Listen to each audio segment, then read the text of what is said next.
Time to go batty!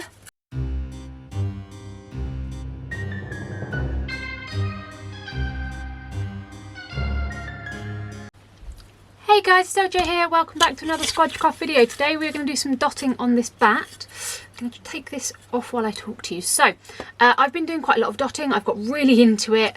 I've done a couple of bits and pieces. There's some shorts on Twitch and stuff, and I did a video on here. I will link. I'm sure I did. So what I'm going to do first, I'm going to base coat the bat. So I use this black gesso. Gesso is amazing because it will prime the surface and leave it black, which is perfect for our bat, which is slightly bowed, which is annoying, but that's fine. So yes, I'm going to base coat both sides. And then we're going to do some dots on it in sort of, I'm going to do black and purple and some red. It's going to be a subtle dotting project, but hopefully you will enjoy it. I'm going to do it on speed up with the voiceover, and I'll come back and see you at the end. If this is the kind of thing you like, give this video a thumbs up and subscribe, because I love doing Halloween, I love doing dotting, and there's more where this came from. Enjoy! Okay, so this is the black gesso, and I'm literally just going to coat the wood piece. The reason I use gesso as opposed to black paint is because gesso is a primer. It has primer properties. You can get it. I have black, I have white, I have translucent. The reason I use the black is because A, I get the nice priming properties of it, which means that when I put paint on it doesn't get sucked straight into the wood, but also I get a nice black base coat, so it's almost like 2 in 1 when I use the black. And I've found that the majority of colours really pop nicely on black. Don't get me wrong, some do on a nice white background or on a grey, but a lot of the things I've really enjoyed doing is getting the bright colours on top of a black, and I do really like it. So I'm going to do one side, I'm going to dry it with my heat gun, we're going to do the edges, we're going to do the other side, and I'll be right back.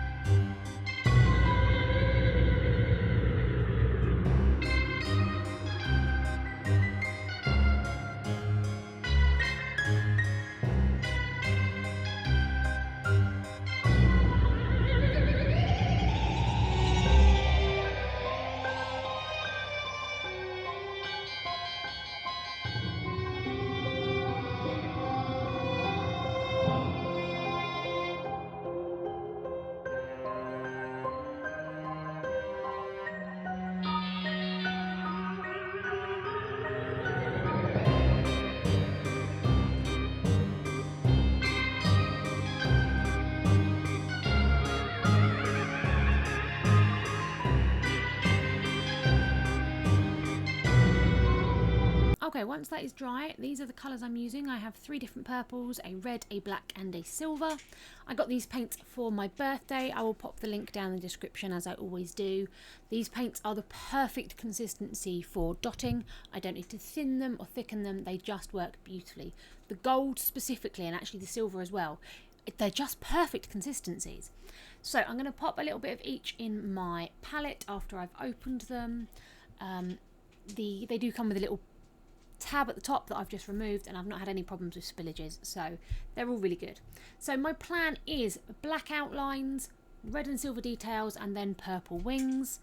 You know, my favourite colours. It's Halloween, you've got to go for it. So my first step is going to be just to sketch in on the wings where I want the sort of arms, the tendons, I don't actually know what they're called on bats, but the sort of ligaments, the bits that hold the wings in shape. I don't know if they're bones or what they are in bats. I will pop up on the screen because I will find out the right word. So I've just kind of sketched those in and where the body is and where I want to put eyes and the little fangs. You won't see any of this because it's a chalk pencil.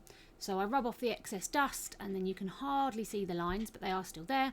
And then once I'm done, I'll just wipe off any lines you can see with a white wet cloth. So starting with the black, I'm going to do those lines on the wings. And I started with a large one, and I did 1 or 2 of those. I went down to the next size, and I did 8 dots, I believe, on each branch of the wing. And then I did the same on the other side, so that I make sure I had the same numbers. It doesn't need to be symmetrical, but it pleases my little heart, so I try and do it as symmetrically as possible. So I did the same number of dots on each side. Then I moved down to the next size of dotting tool and did, I think, 10, almost all the way down to the bottom using the rods. And then I'm going to switch over and use one of the smaller dotting tools to do a walking the dots effect. So I've dotted almost the full lines of these, and then I'm going to use one of the dotting tools. And when you walk the dots, you load up your dotting tool and then you do several dots in a row. And because you've only loaded up with paint once, each dot will slowly get smaller and smaller. You don't need to do less pressure or anything like that. It will do it naturally because of the amount of paint that is on the dotting tool. So I've done the 2 lines on the wings all the way down to the very bottom. I did have to correct one of them, but it's fine. You just wipe it off while it's still wet and go over it. And then I'm going to do the outer edge, and I'm going to follow a very similar pattern, but this outer edge is a much longer line. So I'm going to do more of the larger, more of the medium, and more of the small dots. But just going all the way down that wing as we did before, doing the same number on each side. That isn't perfectly symmetrical, I don't think, but you know, it still pleases me. So we're going to go down and do those. Now, because this black is a great consistency, these dots won't have peaks on them, which means that these dots will almost fade into the background. You'll still be able to see them and they'll catch the light when the light shines on it, but they won't be in your face, which gives this really nice sort of subtle look when you do the same colour on top of itself, so black on black in this situation, especially if your paint is a nice consistency and it smooths itself out. So we're going to see a lot of the purple, and then the black will almost be a negative space, but there will still be dots there. So once the black is done, I'm going to figure out, I should have done this first, but I'm going to figure out where I want to divide my colours, and I'm going to divide up the wings. Now, to create the fangs on the bat, I have some silicone tools, and one of them is just a flat-edged tool, and I'm just going to use the very tip of that to do a very thin line of silver. I could have painted it on, but I didn't trust my hands, whereas doing it with this tool I can just get 2 very thin lines to make the fangs, as you see there. I'm then going to do a couple of drops of red underneath. I'm going to walk the dots so that those dots get smaller, as you can see.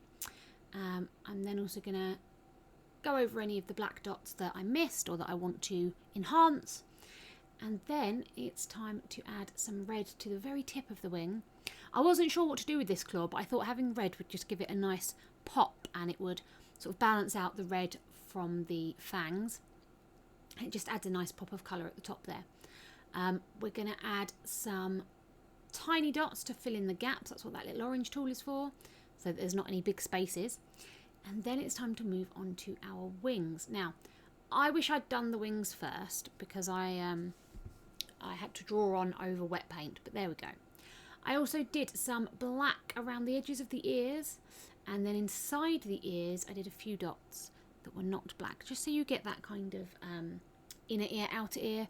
I know that bats don't really have brightly coloured ears, so you know, doing it in the red wouldn't have worked, so I touched it with the silver just so it looks a little bit reflective and shiny and adds a little bit more silver to this. We're going to add some eyes in a moment with the dotting tool, and then we're going to divide the wings into 3 for the 3 purples. Now, as I say, had I thought ahead, I would have done this first, but I didn't think ahead, so I'm just going to go over with my pencil in a moment and decide where I want the wings to divide into 3. I'm not going to fill the body of the bat in. I'm going to leave the body of the bat with just the eyes and the fangs and that done. I'm not going to add any more dots to that. We're going to move straight onto the wings. So using this purple at the top, I'm going to do a larger dot and a smaller dot, and then kind of fit around it. There's not a lot of space at the top of the wings because they go into a point, so we're going to be using smaller dots, and as we go further down the wing we'll be able to use larger dots. Now, I'm not going to use all one size of dot. I am going to use large, medium, small. I'm going to intersperse them so that we don't have any gaps, but also to give it a bit of a... It's not going to be exactly a symmetrical pattern, but it's going to be very similar. And I don't want to leave big gaps or big holes. So when I've done a large dot, if there's space around it, I'll use one of the smaller dotting tools to fill it in. And here was where I thought, oh, I need to choose a different colour and do the spacings. So I went down with the middle-sized colour. The middle colour, again, just filled in the gaps with the largest tool, then I went smaller and smaller and smaller, and then I'm going to do exactly the same with the last colour, the lightest colour. I love how this is coming together.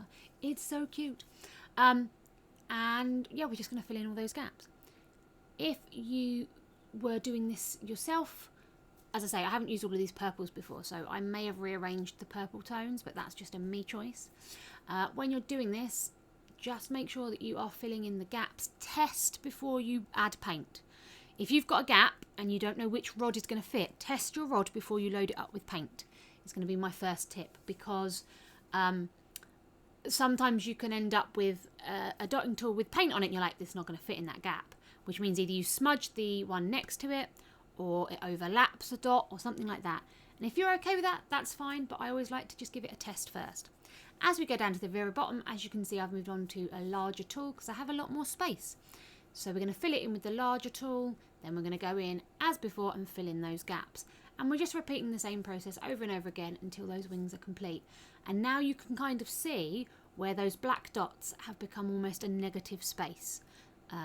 They are very subtle because it's black on black, and I just think it gives a really nice look to these wings. I just can't get over how cute this little guy is. When I first picked him up, I was like, oh, I'm going to do some serious dotting on this. This is going to look beautiful. And then as I sat and looked at him, I was like, no, I want him to be a super cute little bat. And I think that's what we've got. So we're just going to fill in the last gaps, and then we're good to go. As I say, if you enjoy my dotting, please let me know in the comments and I will happily add more on here. If you ever want to see me dotting in real time, so it's not sped up and you can see the process, then come join us on Twitch. I'll put the link in the description as per usual. Come join us there and see some of the fun, join in the chat, and we'll have a great time over on Twitch. It's very much like YouTube, except it's based on live events. For a viewer, I personally feel like watching someone on Twitch, you've got a lot more interaction than you have on YouTube, so that's why I live stream there. But yeah, let me know in the comments what you think of this gorgeous little guy, and I love him. I love him. Ah!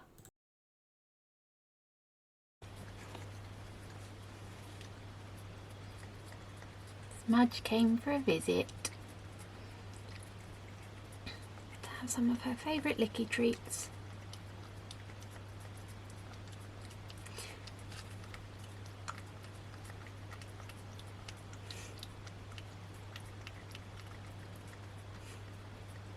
So ladylike, Squdge.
Good girl.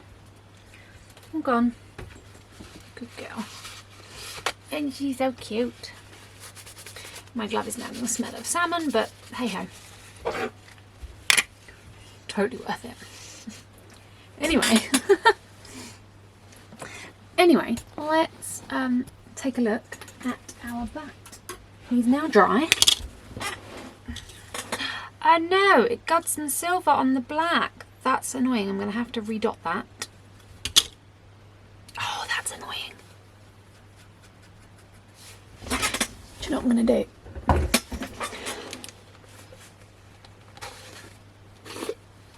I'm just going to I'm going to, in fact, I'll do that at the end. Let's put our, in fact, first thing we're going to do, very first thing is remove our chalk lines, because you can still see a little bit of the chalk lines in a couple of places. And now that the paint is dry, all we need to do is get I use a microfiber cloth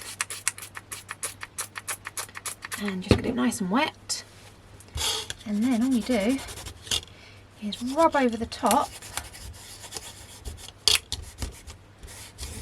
I'm just going to do all of those lines.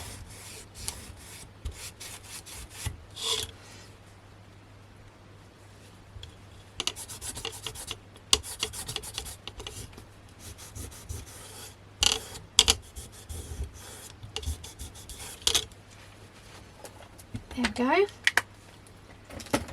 Now we'll pop our bit of twine back through. You could switch this out, you could use ribbon, you could use all sorts of things actually for this. I'm going to stick with the twine because I think it gives it quite a nice rusticy look. I'm just going to push this through here, or I'm not, because it's being a pain in the butt.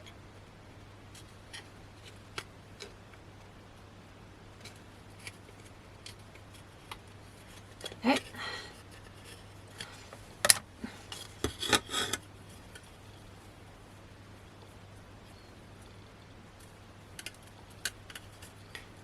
Put a little knot back in the twine,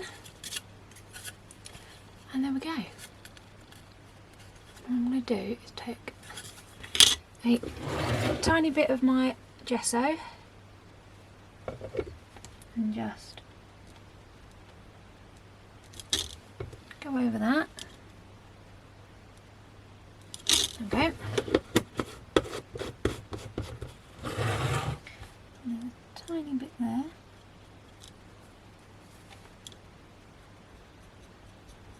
don't think anybody but me would notice, but hey ho. There we go. And then we are done. What do you guys think? What do you think? Isn't he so cute? I love his little face. So we've got our, I'll stick a picture up as well for you, but what do you think? I love it. Super cute. It does like kind of look from a distance that these are empty, but they're not. They're just the different shades of purple. I kind of wish I'd done this one at the top because it's darker, and I'd have gone darker, medium, light, but it's done in colour tones because that's more blue, that's more pink, and that's kind of in the middle.